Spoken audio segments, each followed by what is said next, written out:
Good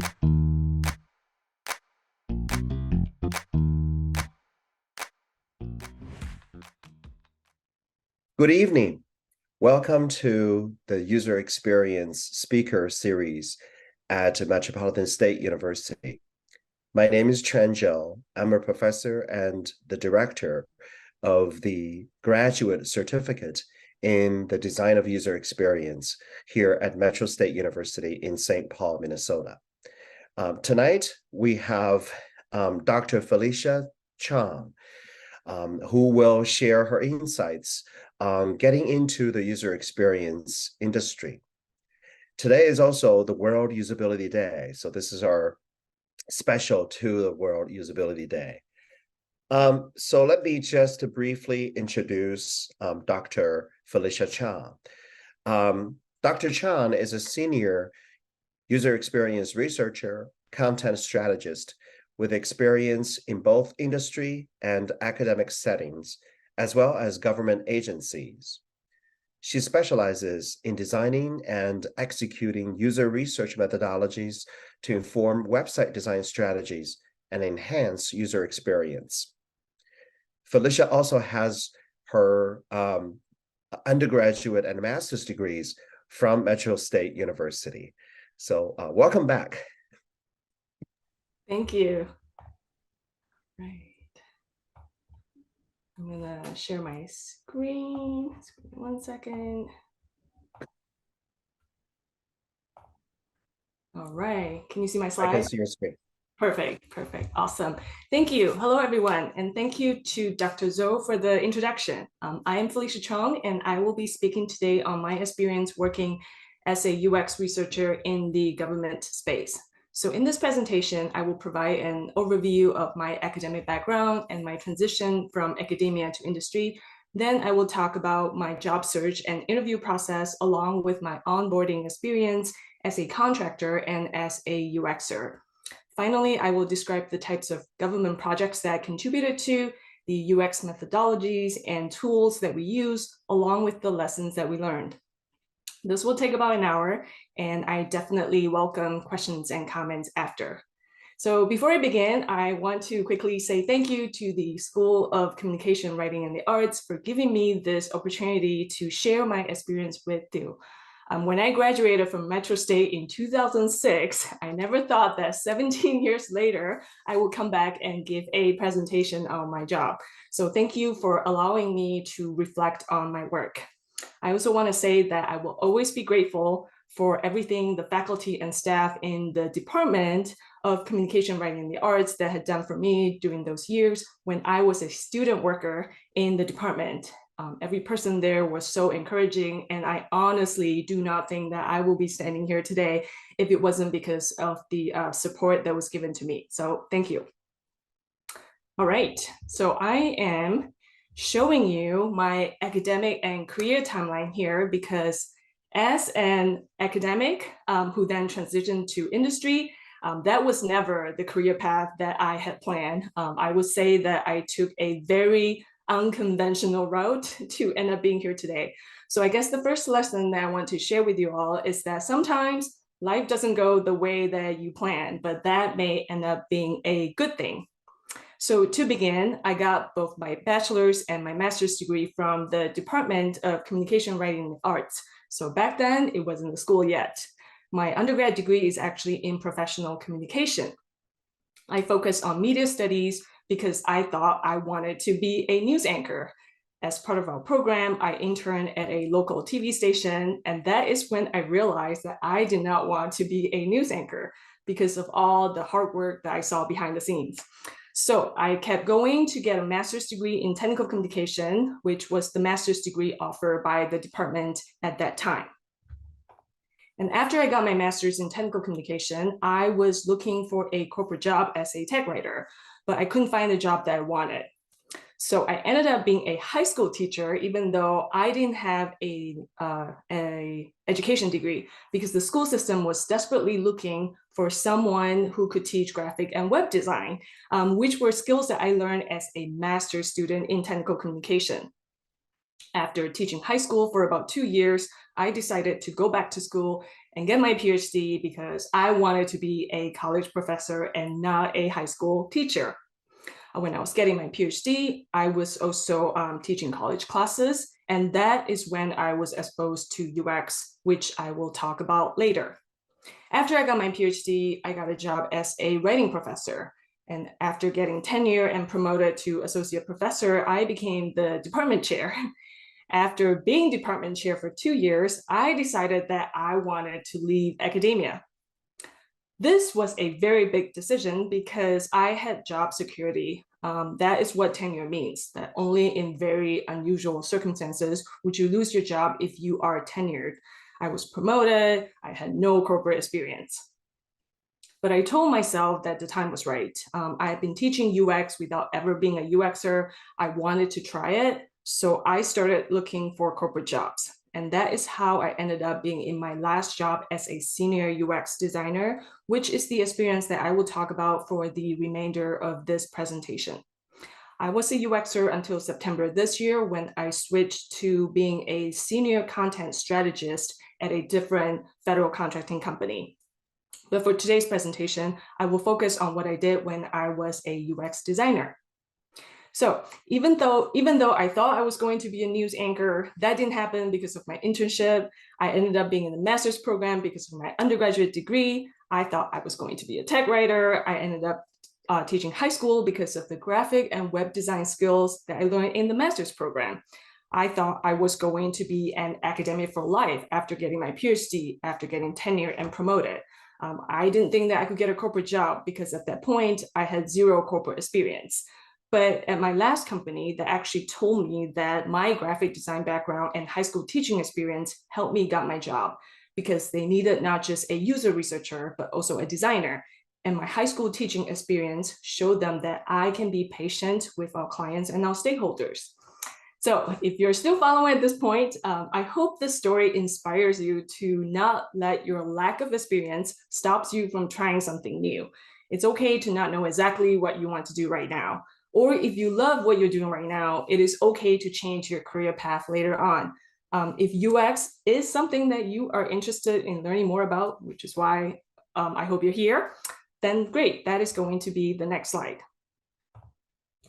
So nowadays, we hear UX and user experience everywhere. But over 20 years ago, when I started at Metro State, I certainly didn't know what UX was or that you could actually major in it, at least not in the humanities.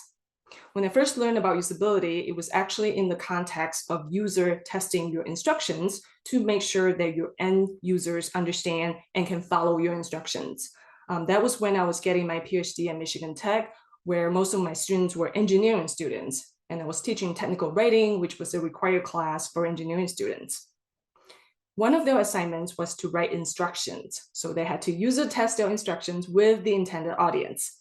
This experience really opened my eyes to how system-centered or expert-centered humans can be. If we're the ones writing the instructions or designing the product, we tend to think that the instructions make perfect sense or that the product is perfect.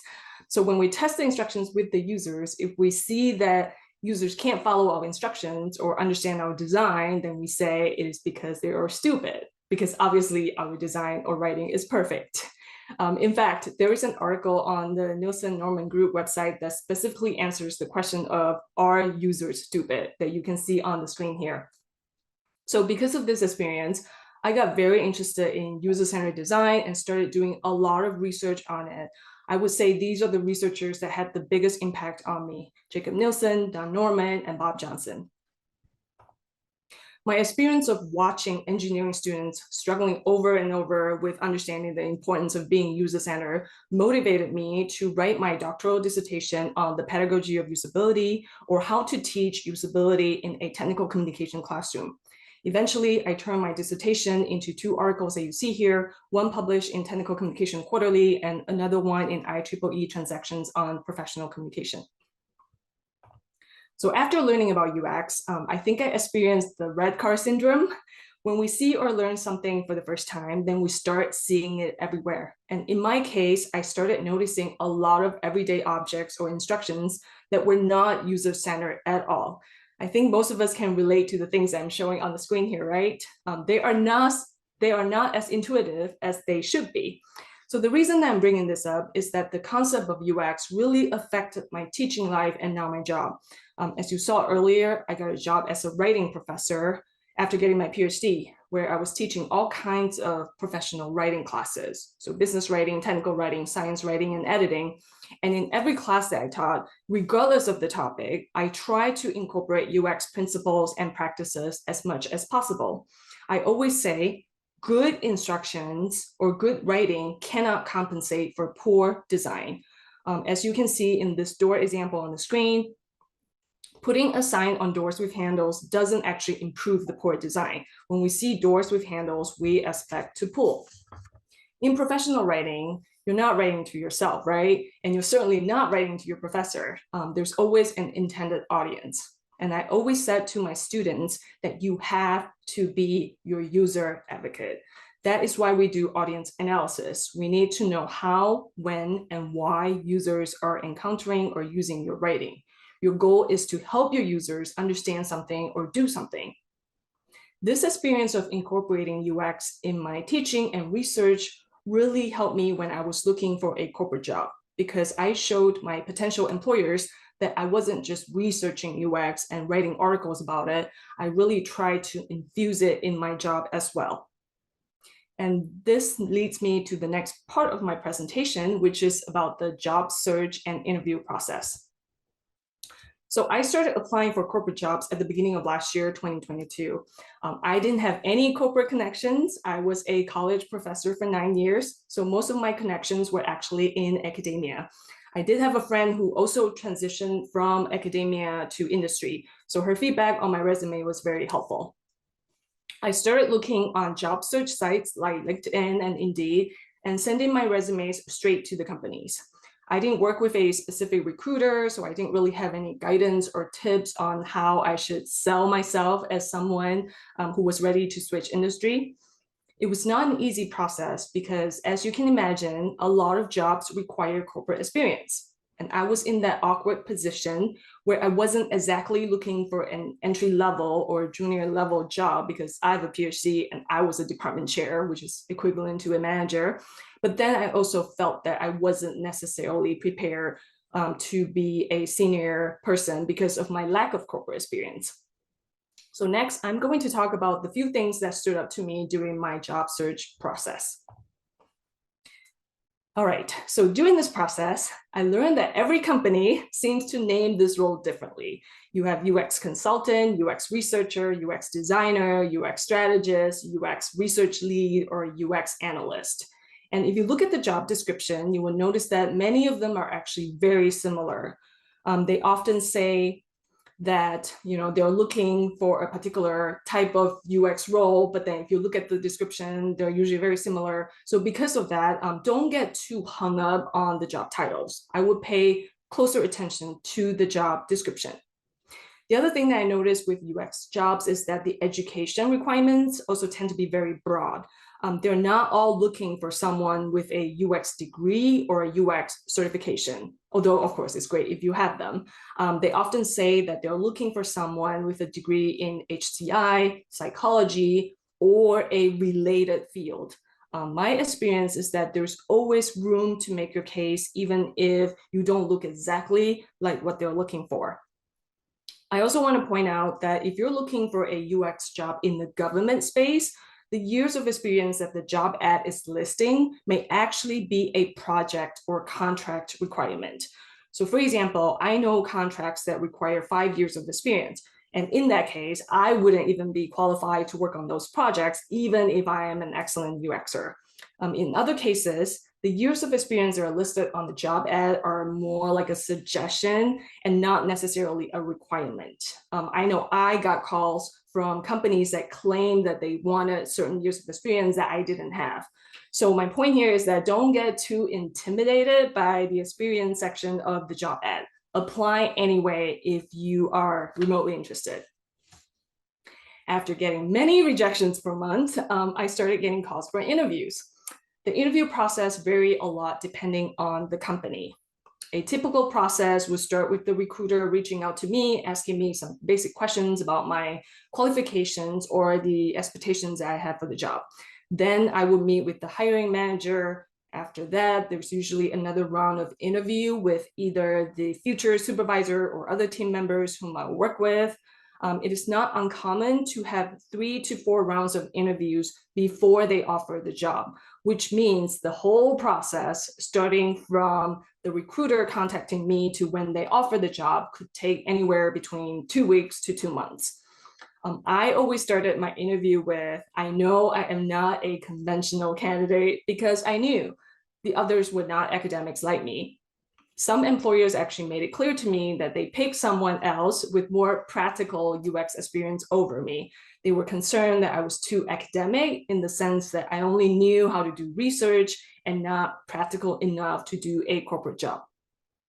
The other part of this interview often involved a portfolio presentation. This is where I had to talk about the UX work that I conducted.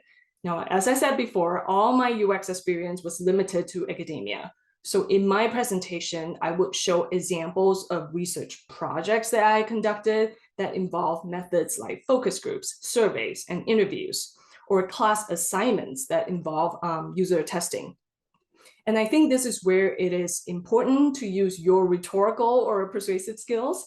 You have to describe your past experience and projects in a way that they could see as equivalent or being valuable in industry. So for example, I talk about analyzing YouTube videos using best practices for creating videos, which was an article that I wrote that was published in Technical Communication. I also talk about analyzing the effectiveness of student recruitment ads to show my attention to user-centered design elements, or lack thereof, in student recruitment ads. It took a few months before I started getting job offers. And thankfully, eventually, I had a few job offers from companies in different industries. I chose this one in the government space because I wanted to work on projects that benefit the general public. And the last point that I want to make on the slide, and it may be the most important point, is make sure you negotiate once you get an offer. What you can ask for obviously depends on the job or the company, but regardless, always ask for something reasonable that is important to you. Obviously, salary is a big deal, but if they can't increase salary, they may be able to offer other perks like extra paid time off, which is what I got, or a one-time bonus. I know I am not a thick-skinned person, so it was always hard for me to ask because I don't like rejections. I mean, no one does. Or I worry that they may think that I'm too demanding. But the worst thing they can say is no. If they are already offering you a job, that means that they want you. So they won't rescind the offer based on what you are asking. So now we will delve into my job as a senior UX designer at a federal contracting company. So I was hired to be a senior UX designer working on revising or redesigning USDA websites. And these were the primary objectives from the job ad. The company was looking for someone to not just conduct UX research, but they were also looking for someone with a design background. And as you may recall, I happened to teach graphic design many, many years before this, and I never thought that one day those skills would come in handy again. But I took this job being completely new to the industry or to the government space. And there were a lot of things that I had to learn, which I will talk about right now. And here I will point out some of the things that we do in the government space that I wasn't necessarily used to with my past experience as an academic. So first, I would say one of the biggest perks of my job is that I work fully remote. So as many of you know, a lot of people went fully remote during the pandemic, but as COVID got under control, then a lot of people ended up having to go back to work. For my UX job, our company didn't require us to be on site at all. So I had colleagues from all over the country. And I was lucky in that I am in the same time zone as my company, which makes it a lot easier to figure out our meeting times. The other perk about working remotely is that we can basically work anywhere in the country. But for the USDA contract, we cannot work overseas because of security reasons, which I will talk about next. To apply for USDA contracting jobs, you have to be a US citizen and pass background check to get security clearance. The clearance that I have is called public trust. Depending on the contract that you're working on, your level of clearance would vary. To get clearance would require things like getting fingerprinted at a government agency and getting your PIV card, which is the personal identification verification card that you have to use to log into USDA email and portal. That application process could actually be very lengthy because of the processing time and facility. So I actually had to wait for about a month after I started working before everything was clear for me to formally meet with our USDA clients. Next, I'll talk about contracts. So because we're contractors, it is very important to familiarize ourselves with what the contract is saying. It is called a SOW or SOW, which stands for Statement of Work. And that document will basically lay out what the project entails. Like with any new job, there will be a lot of acronyms that you have to learn. I feel like that is especially the case in the government space. For every project, there are acronyms that I have to learn. Related to contracts, because we're contractors, we actually bill our client hourly, which means it is very important to keep track of the hours that we are spending on the projects because we have to report it every other week. This is new to me because when I was an academic, I never had to keep track of my hours. I also want to point out that even though I am a contractor for USDA, I am still a full-time employee at my company with benefits. The last thing that I want to touch on here is collaboration. So obviously collaboration is not new to me as an academic. I co-taught classes, I co-author articles, I serve on committees where I work with people from all over the university. But for the most part, being a college professor or even a department chair was a very autonomous job. I had a lot of control over how I wanted to run my class or even my department. My work didn't depend as much on others' contribution to make it happen. But that is definitely not the case with being a UXer. We work very closely with other team members on a daily basis. So for example, every project has a project manager or a PM who is in charge of making sure that the project finishes on time, communicating with the client, and managing both internal and external meetings. The other groups of people that I work with are the developers. So these could be the front end or the back end website developers. I work with content strategists. So these are the people who focus on the content of the website. I work with our UI or user interface designers. I was, of course, in the UX group. Every project has a different cadence depending on the project type and deadlines. So for some projects, we meet internally every day. And for other projects, then maybe it is a few times a week, again, depending on the project type and deadlines. So next, I will talk about the onboarding process. The first part is my onboarding to the company itself. And for me, it was really also onboarding to industry in general because I had no prior experience. So during the first week of work is when we did the typical HR orientation. I was part of this division of 30 employees working mostly on USDA projects. So we actually had our own divisions onboarding as well.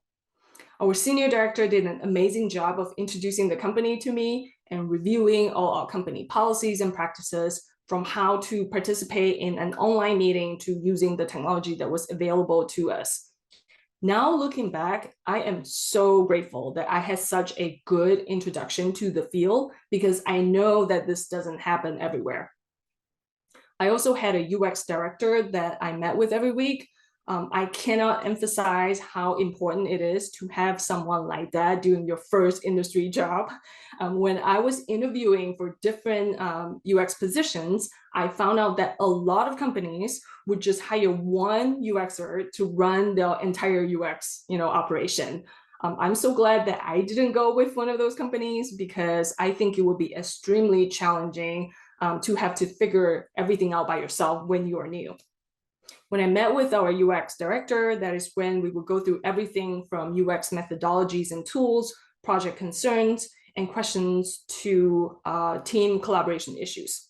Those meetings were crucial in helping me establish my identity as a UXer.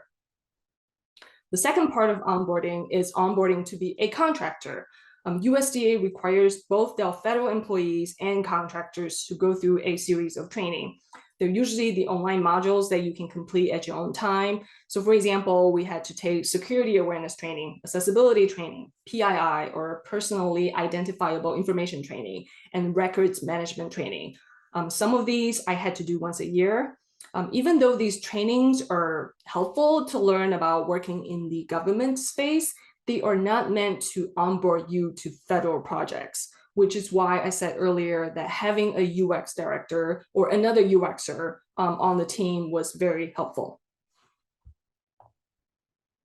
So now I'm going to talk about the actual projects that I worked on and the tools that we use to conduct UX research.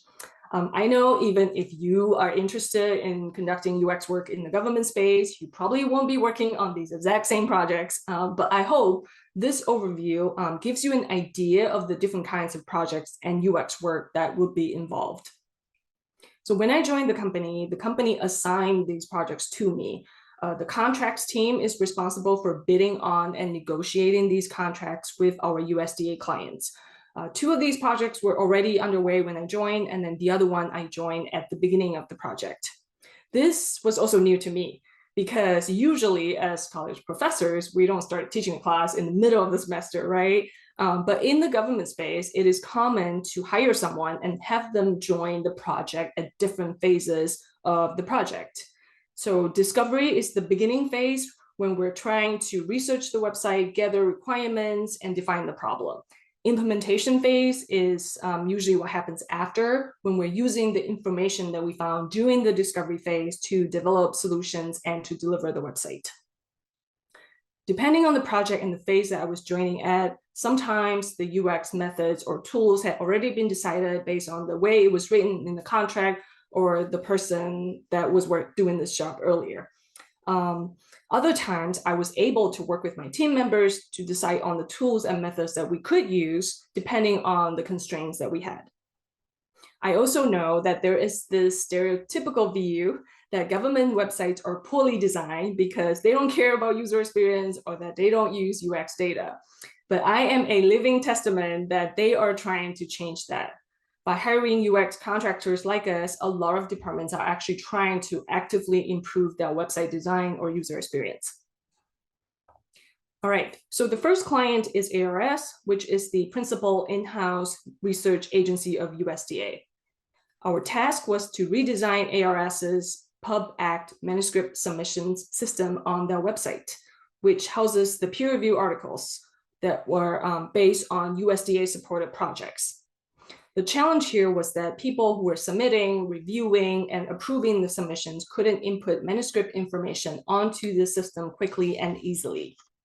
I joined the project as a manual QA or quality assurance tester who examined the system through the lens of a user researcher. So I treated it as a user testing project. Because I was an academic for many years, I was able to bring in my experience with peer review articles and my expectation as a submitter or a researcher who will be submitting my article information onto the site. As the QA tester, I was given hundreds of DOIs or digital object identifier for peer review articles that authors or researchers could submit on the website. The system is linked to the Crossref API, which stands for Application Programming Interface. And this tool will auto-populate manuscript information. So for example, publication date, abstract, author information based on the DOI that the users are entering. Now, if you remember having written a research paper before, this system is very similar to a citation machine tool that will spit out APA, MLA, or IEEE citation style. So after the page is populated with the article information, then it goes through a workflow where the submission will be reviewed by reviewers and then approved by supervisors. As a QA tester, I work closely with the dev team by reporting bugs or anomalies through tickets in Jira, which is a commonly used issue tracking tool. During this process, we met frequently with the client to make sure that they're satisfied with our solutions. And thankfully, the website was successfully launched last year in September. So the UX lessons that we learned from this process are that first, anytime that you are linking the system with an external tool that auto-populates data, you have to be prepared for errors. Again, similar to the citation machine tool that you may use when writing papers, you always have to double check. Second, gather as many test cases or use cases as soon as possible. When we received the sample DOIs from the client, we found new test cases that we didn't anticipate. So for example, we realized that some authors or researchers had multiple affiliations, which may not show up properly in the system that we had built. And with the time constraint, we weren't always able to solve the issues that we found during the QA process. So if you are a UXer on a project like this, you want to make sure that your requests for these test cases happen as soon as possible.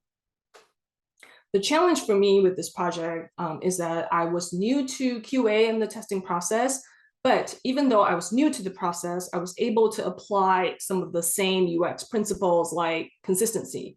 I know that there's this temptation that you want to be 100% prepared before getting into a new job or a new industry. But my experience is that you can't anticipate every task or every situation that may come up.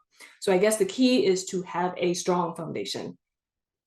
Next, we will talk about climate hubs. So for this project, our client was Climate Hubs. It is the agency that links USDA research and tools from program agencies to farmers and researchers.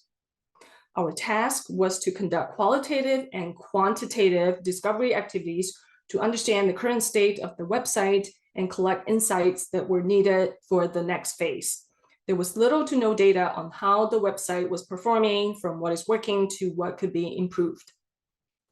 In this case, because I was joining at the beginning of the project, I was involved in creating a research plan that includes goals, research questions, methods, and timeline to identify pain points, prioritize features that would enhance user experience, and evaluate processes and governance.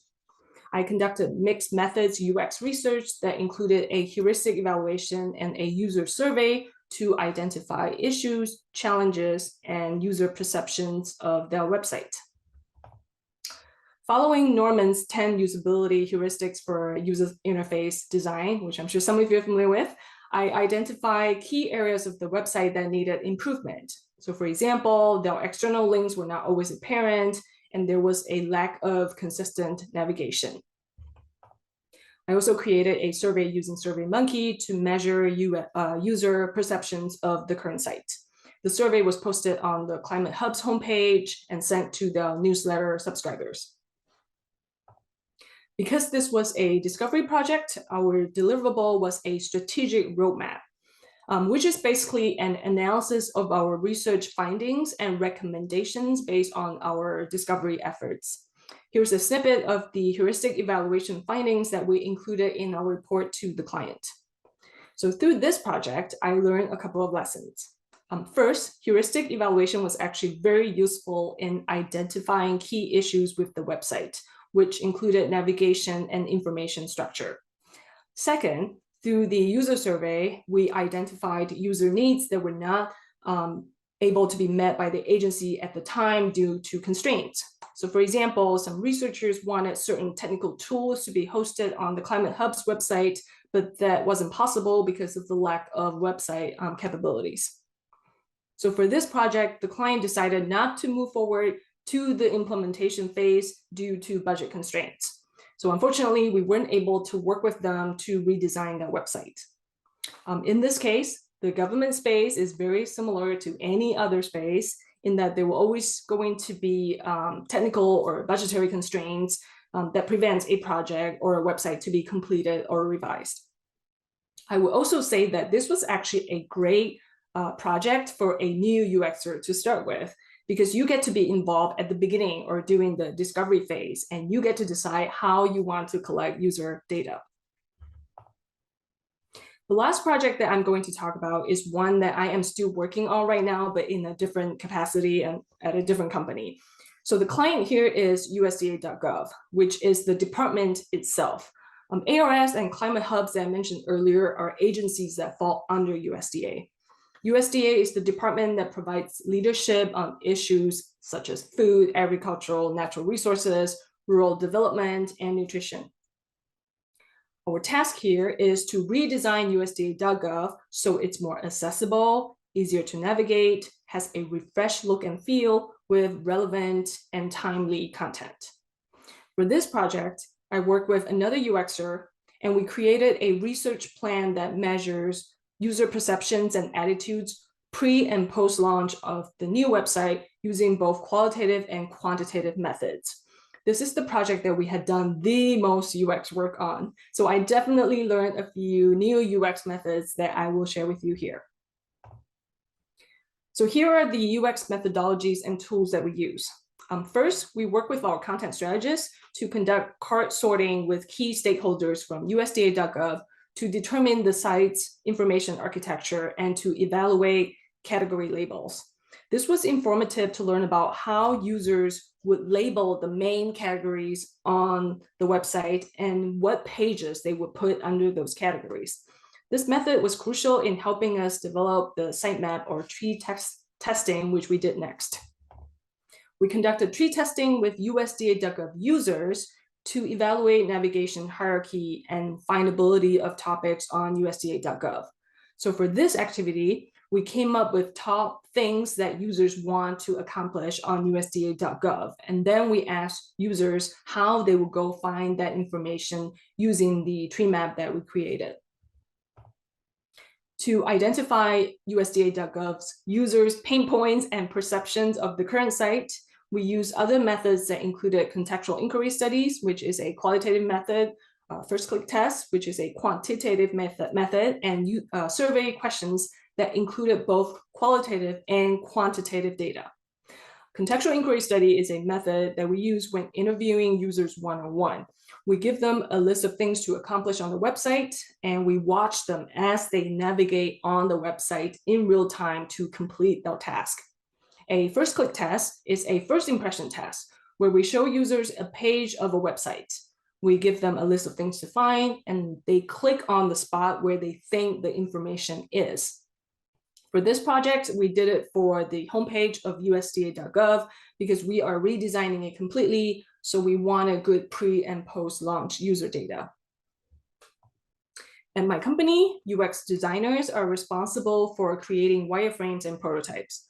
So wireframes are basically black and white, stripped down version of a website design that you see here. And usually we get the technical content model from our content strategist who will tell us what the page should contain. So for example, the page should have a hero image at the top, a WYSIWYG body, and a component below that allows you to put in external links or documents. Our job was to visualize it in Figma.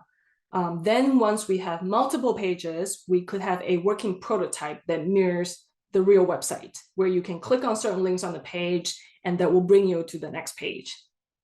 Prototypes are used to show the client how the website should behave.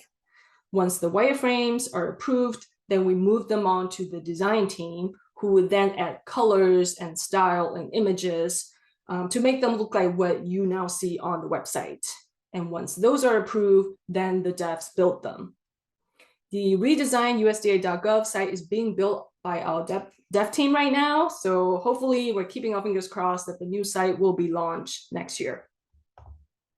During these discovery and implementation phases of USDA.gov, we learned that first, we were able to develop useful recommendations for redesigning or restructuring the website by triangulating findings from qualitative and quantitative research.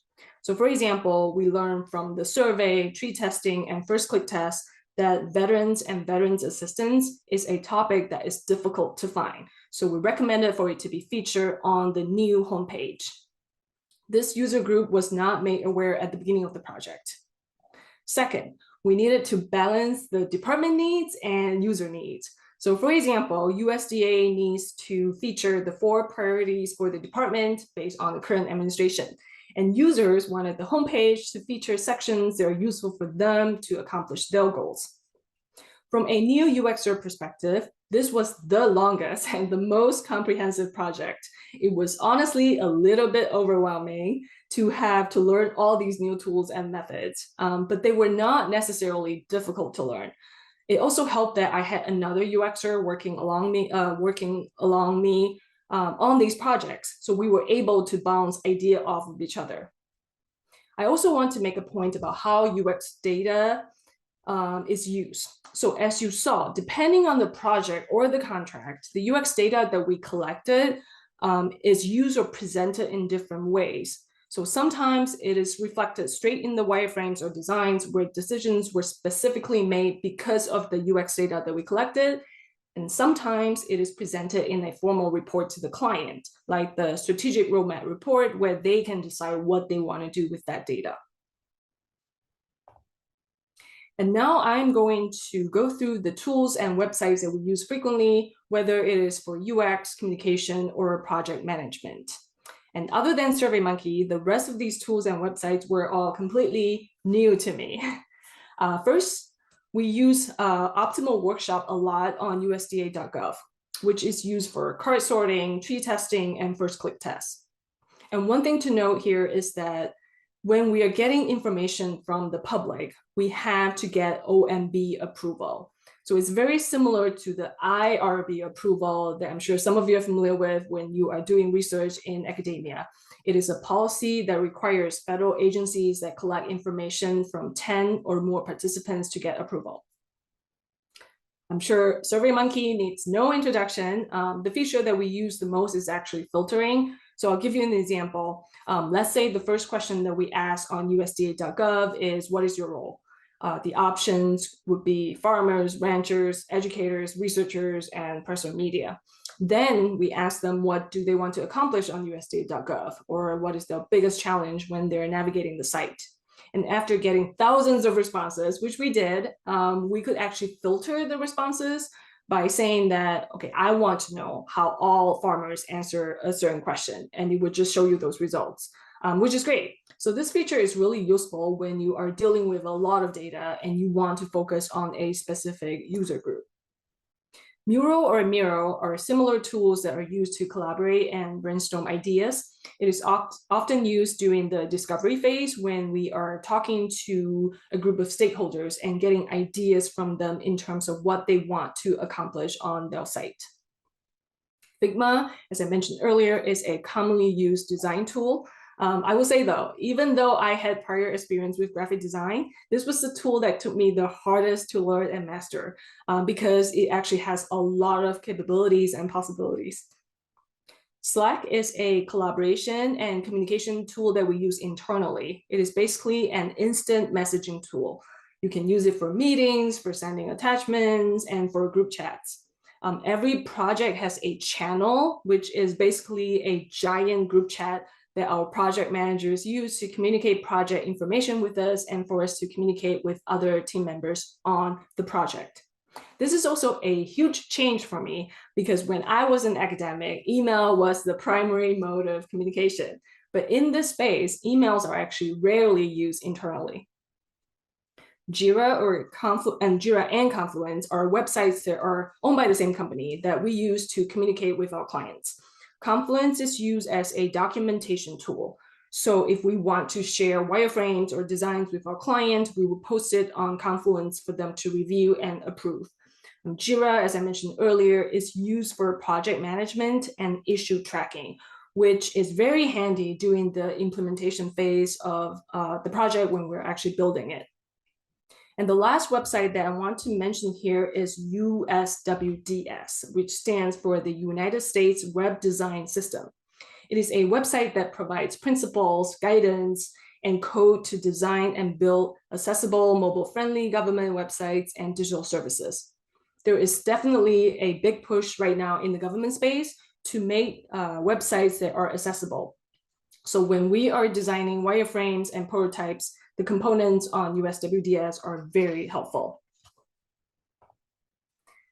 So if you're still following this presentation, or if you are still interested in conducting UX work, then the last thing I want to share with you here would be traits or skills that I would say are most important to have other than being data-driven. As a UXer, I think one of the most important skills is being curious about the actual user experience. It was easy for me because I was new to USDA and its audience, so I really had to make sure that I conduct the right research to find out how users are using USDA.gov or its agency websites. I know sometimes it is easy to fall into the trap of I am the intended user or everyone is the intended user, but that is definitely not the case here. I'm not a farmer, I'm not a rancher. One thing I never thought about was how important it is for our clients' website to be mobile friendly because they are actually farmers and ranchers out there accessing USDA websites on their phones while they're sitting in their tractors in the field. So, which is never going to be a use case for me. Because these jobs are completely remote, it is very important to be self-motivated. There was a study published in the Harvard Business Review that I want to share with you that says that if you sit next to a high performer at work, your productivity and effectiveness will also increase. But when you work by yourself physically and you're working on multiple projects, you really have to make sure that you manage and keep track of your time and your project very well. Because you may be joining the project midway, like I did, it is important that you are motivated enough to onboard yourself, to read the contract, to review the website, and to go through meeting notes to familiarize yourself with the project. And as I mentioned earlier, these projects require a lot of collaboration. So you have to be patient because oftentimes what you have to do is dependent on somebody else's work, somebody else's feedback or approval. But this collaboration also applies to working with external stakeholders like the clients and users, which in and of itself can be a challenge. Earlier, I mentioned that when I was an academic, I had a lot of control over what I wanted to teach and how I wanted to run my department. Working as a contractor in the government space means that there are a lot of unexpected situations that are completely outside of my control.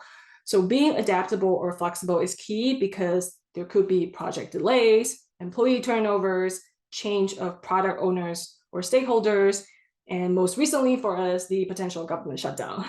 So you need to be flexible and adaptable in how you conduct UX work. And this last point may seem odd, which is to be attentive and to take good notes. I know it applies to everybody, but I think it is especially the case with working by yourself, remotely, and with a lot of people. Because something is happening every day, it is easy to overlook an important detail without proper attention and documentation. Because we're doing a lot of online meetings, even if the meetings are recorded, it is very rare for people to review their meeting recordings later. So being able to pay close attention and to take good notes would really help you do UX work. So to summarize, to get into the UX industry, I would say that you need to have a foundation and understanding of UX principles. You have to be a strong user advocate and data-driven. Having the traits and skills that I mentioned earlier will help you with your day-to-day job. But you don't necessarily need to know all the methodologies and tools beforehand, as long as you are willing to learn them. So that concludes my presentation for today. My email and website are listed on the screen if you are interested in learning more about doing UX in the government space. And as always, I welcome questions and comments. Thank you. Thank you, Dr. Chong, for a fantastic and informative presentation. I will stop the recording now, but we can open up for questions. Thank you.